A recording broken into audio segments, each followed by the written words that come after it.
Praise the Lord. सभी मसीह भाई बहन बच्चों को जय प्रभु यीशु मसीह की। कैसे हैं आप लोग? आशा करता हूँ खुश होंगे, आनंदित होंगे, सुरक्षित होंगे और भला चंगा होंगे। मैं भी खुश हूँ, आनंदित हूँ, सुरक्षित हूँ और भला चंगा हूँ।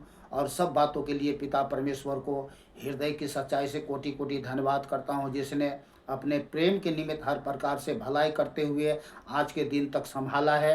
रात में मीठे नींद में सुलाया, सुबह आत्मा प्राण से भला चंगा जगाया, नया दिन दिया, आशीष भरा दिन दिया और साथ ही अपना जीवित आशीषित वचन दिया। इसके लिए कोटि कोटि धन्यवाद करें प्रभु यीशु मसीह के नाम से। हालेलुया। धन्यवाद धन्यवाद धन्यवाद धन्यवाद। पिता दयालु अनुग्रहकारी करना मैं परमेश्वर अब्बा पिता धन्यवाद करता हूँ पिता। हालेलुया। जो आपने शुरू से लेकर के आज के दिन तक हालेलुया हम सब के प्रभु जितने भी संसार में मसीह भाई बहन बच्चे लोग हैं प्रभु हालेलुया आपने हाथों में लेकर संभाला है। हालेलुया जीवित रखा है, नया दिन दिया है, आशीष बड़ा दिन दिया है, हर प्रकार से भलाई किया है, कर रहे हैं और आज का दिन और आगे भी आप करते रहेंगे। इसके लिए कोटि कोटि धन्यवाद प्रभु मसीह यीशु के नाम से। आमीन। Hallelujah hallelujah. Praise the lord. Hallelujah. प्रभु की महिमा हो, स्तुति हो, बड़ाई हो, प्रशंसा हो, तारीफ हो। हालेलुया। पिता परमेश्वर ने आज का जो वचन दिए हैं उसको मैं आपको पढ़ के सुनाऊंगा। मैं पहले प्रार्थना करता हूं और जो परमेश्वर की ओर से वचन दिया जाता है उसी वचन को आप लोगों के बीच में हम शेयर करते हैं ताकि हमें और आपको हम सबको आशीष मिले। आमीन। तो बिना देरी किए हुए चलते हैं सीधे वचन में। और आपको एक बात बता दूं कि आप कभी भी वीडियो को भगा भगा करके ना देखें। इससे क्या होता है कि आपके जीवन में परमेश्वर का जो वचन है वो आपके हृदय में स्थान नहीं ले पाता। इस कारण से आपका जीवन निष्फल हो सकता है, आशीष का कारण नहीं होगा, फलदायक फल का कारण नहीं होगा, सफलता का कारण नहीं होगा, सुख का कारण नहीं होगा, चंगाई का कारण नहीं होगा, भलाई का कारण नहीं होगा। इसलिए वचन को महत्व दे। परमेश्वर का वचन को अगर आप महत्व देंगे परमेश्वर आपको महत्व देगा। आपसे प्यार करते हैं और चाहते हैं कि वो आपके जीवन में हर प्रकार से भलाई करे। वीडियो को लाइक करें, शेयर करें, कमेंट्स करें, प्रभु को महिमा करें। आमीन। चलिए आज मैं आपको 7 पॉइंट्स से आपको पढ़ के 7 पॉइंट है आपके लिए, तो मैं पढ़ता रहूँगा, आप लोग ध्यानपूर्वक सुने वचन को। पहला पत्रस 1 अध्याय 3 से 9 आयत तक। एक जीवित आशा। एक जीवित आशा। हमारे प्रभु मसीह के परमेश्वर और पिता का धन्यवाद हो, जिसने यीशु मसीह के मरे हुओं में से जी उठने के द्वारा अपनी बड़ी दया से हमें जीवित आशा के लिए नया जन्म दिया। आमीन। हालेलुया। प्रभु की स्तुति हो। अर्थात एक अविनाशी और निर्मल और अजर मिराज के लिए जो तुम्हारे लिए स्वर्ग में रखी गई है। हमारे लिए, आपके लिए क्या है? स्वर्ग में रखी गई है। और हमको और आपको सबको जानकारी मिले और जानकारी है कि हम लोग अब इस संसार में हैं पर संसार के नहीं हैं। हम एक नई सृष्टि का प्राणी है। पुरानी बातें बीत गई, देखो सब नए हो गए। हम लोग स्वर्गीय प्राणी हैं, परमेश्वर के बेटे और बेटियां हैं, जिनकी रक्षा परमेश्वर की सामर्थ्य से विश्वास के द्वारा उस उद्धार के लिए जो आने वाली समय में प्रकट होने वाली है की जाती है। इस कारण तुम मगन होते हो। और यद्यपि अवश्य है कि अभी कुछ दिनों के लिए नाना प्रकार की परीक्षा के कारण दुख में हो, और यह इसलिए है कि तुम्हारा परखा हुआ विश्वास, जो आग से ताए हुए नासवान सोने से भी कहीं अधिक बहुमूल्य है, यीशु मसीह के प्रकट होने पर प्रशंसा और महिमा और आदर का कारण ठहरे। आमीन। हो सकता है कि हम में से कुछ भाई बहन बच्चे लोग दुख में हो, पर ये जो दुख होती है इस संसार का, ये पल भर का होता है। और ये दुख, ये जो संसार का जो दुख है, ये मायने नहीं रखता हमारे लिए, क्योंकि उस महिमा के सामने ये दुख कुछ भी मायने नहीं रखता। और जो हम विश्वास करते हैं, बिन देखे प्रभु पर विश्वास करते हैं, उसके विषय में यहाँ पर लिखा है 8 आयत में पहला पत्रस 1:8 आयत में, उससे तुम बिन देखे प्रेम रखते हो और अब तो उस पर बिन देखे भी विश्वास करके ऐसे आनंदित और मगन होते हो जो वर्णन से बाहर और महिमा से भरा हुआ है। ऐसा विश्वास है हमारे आपके जीवन में। इस विश्वास को हमें पहचान करके हमें उसमें लगन और लोलीनता के साथ में जीवन जीना है और अपने विश्वास का प्रतिफल अर्थात आत्माओं का उद्धार प्राप्त करते हो।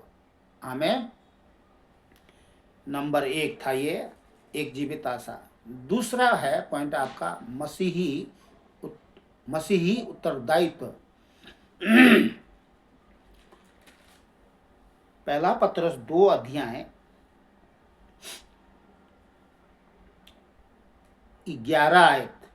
11 और 12 आयत। दूसरा पॉइंट मसीही उत्तरदायित्व। हे प्रियो, मैं तुमसे विनती करता हूँ कि तुम अपने आप को परदेशी और यात्री जानकर उन सांसारिक अभिलाषाओं से जो युद्ध करती है बचे रहो। अब इस बात को समझिए, ध्यान करिए, मैं रिपीट कर रहा हूँ। हे प्रियो, मैं तुमसे विनती करता हूँ कि तुम अपने आप को परदेशी और यात्री जानकर उन सांसारिक अभिलाषाओं से जो आत्मा से युद्ध करती है बचे रहो। अन्य जातियों में तुम्हारा चाल चलन भला हो, ताकि जिन जिन बातों में वे तुम्हें कुकर्मी जानकर बदनाम करते हैं, वे तुम्हारे भले कामों को देखकर उन्हीं के कारण कृपा दृष्टि के दिन परमेश्वर की महिमा करे। बोलिए आमीन। तीसरा पॉइंट है परमेश्वर के दास। परमेश्वर के दास, परमेश्वर के दासी, परमेश्वर के बेटे बेटी एक ही बात है। जब सेवा करते हैं तो दास कहलाते हैं, नहीं तो बेटा बेटी कहलाते हैं उसके। चलिए, प्रभु के लिए मनुष्य के ठहराए हुए हर एक प्रबंध के अधीन रहो, राजा के इसलिए कि वह सब पर प्रधान है, और हाकिमों के क्योंकि वे कुकर्मियों को दंड देने और सुकर्मियों को प्रशंसा के लिए उसके भेजे हुए हैं।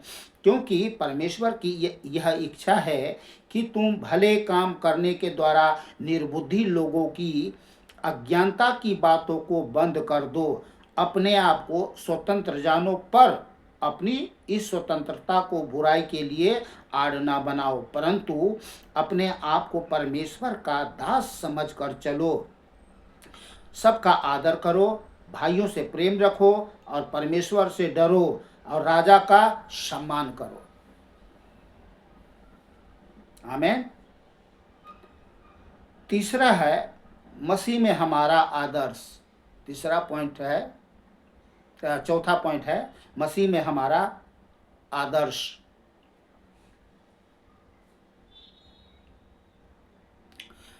पहला पत्रस 2 अध्याय 18 से 25 आयत तक।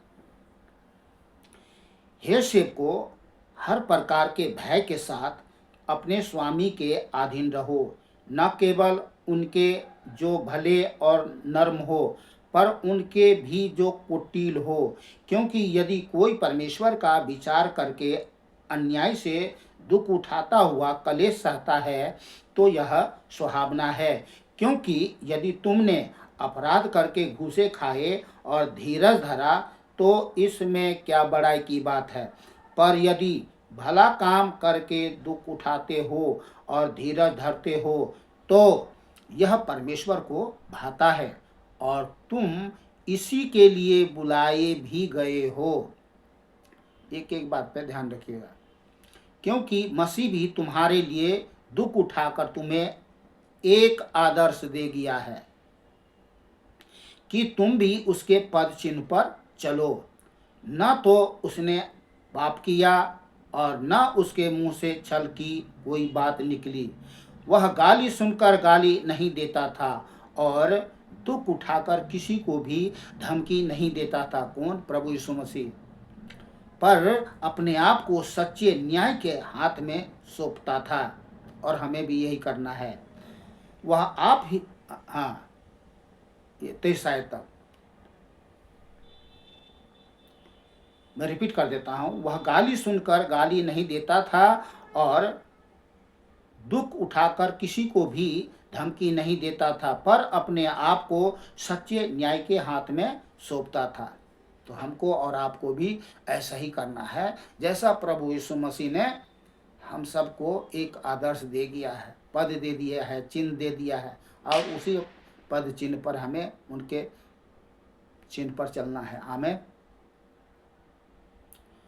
5वां, परिवर्तित जीवन।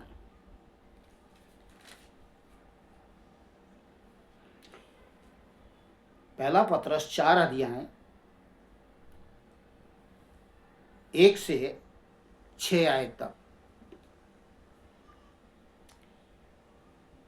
इसलिए जबकि मसीह ने शरीर में होकर दुख उठाया, तो तुम भी उसी मनसा को हथियार के समान धारण करो, क्योंकि जिसने शरीर में दुख उठाया वह पाप से छूट गया,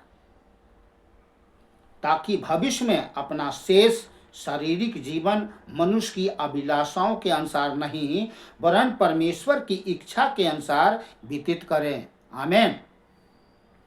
क्योंकि अन्य जातियों की इच्छा के अनुसार काम करने और लुचपन की बुरी अभिलाषाओं, मतवालापन, लीला क्रीड़ा, पियक्कड़पन और घृणित मूर्ति पूजों में जहाँ तक हमने पहले समय गमाया वही बहुत हुआ। इससे वे अचंभा करते हैं कि तुम ऐसे भारी लुचपन में उनका साथ नहीं देते, और इसलिए वे बुरा भला कहते हैं।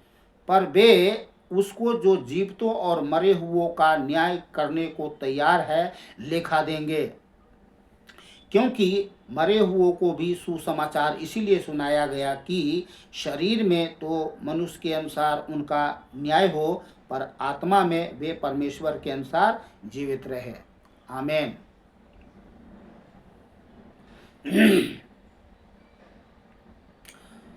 6वां पॉइंट, परमेश्वर के भले भंडारी। पहला पत्रस 4 अध्याय 7 से 11 आयत तक। ध्यान से सुनिएगा वचन को। सब बातों का अंत तुरंत होने वाला है, इसलिए संयमी होकर प्रार्थना के लिए सचेत रहो। सब में श्रेष्ठ बात यह है कि एक दूसरे से अधिक प्रेम रखो, क्योंकि प्रेम अनेक पापों को ढांप देता है। बिना कुड़कुड़ाए एक दूसरे का अतिथि सत्कार करो। जिनको जो वरदान मिला है वह उसे परमेश्वर के नाना प्रकार के अनुग्रह के भले भंडारी के समान एक दूसरे की सेवा में लगाए। यदि कोई बोले तो ऐसा बोले मानो परमेश्वर का वचन है। यदि कोई सेवा करे तो उस शक्ति से करे जो परमेश्वर देता है, जिससे सब बातों में यीशु मसीह के द्वारा परमेश्वर की महिमा प्रकट हो। महिमा और साम्राज्य युगानुयुग उसी का है। आमीन।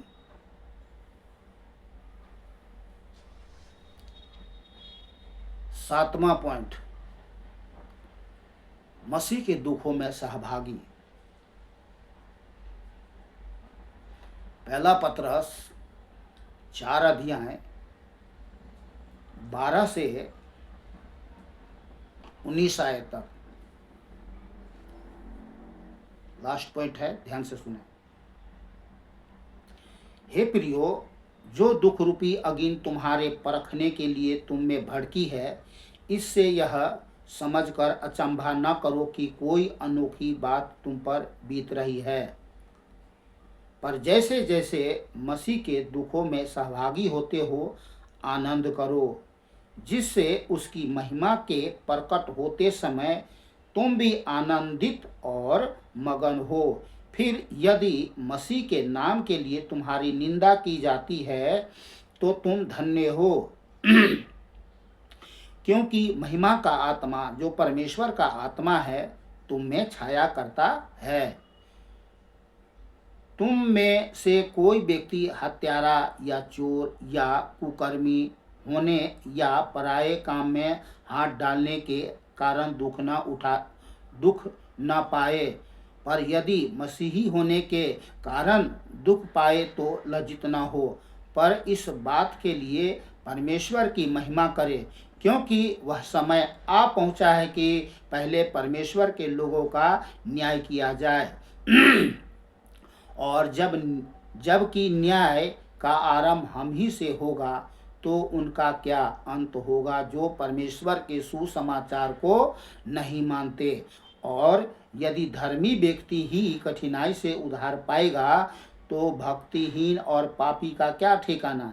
इसलिए जो परमेश्वर की इच्छा के अनुसार दुख उठाते हैं वे भलाई करते हुए अपने प्राण को विश्वास योग्य सृजनहार के हाथ में सौंप दे।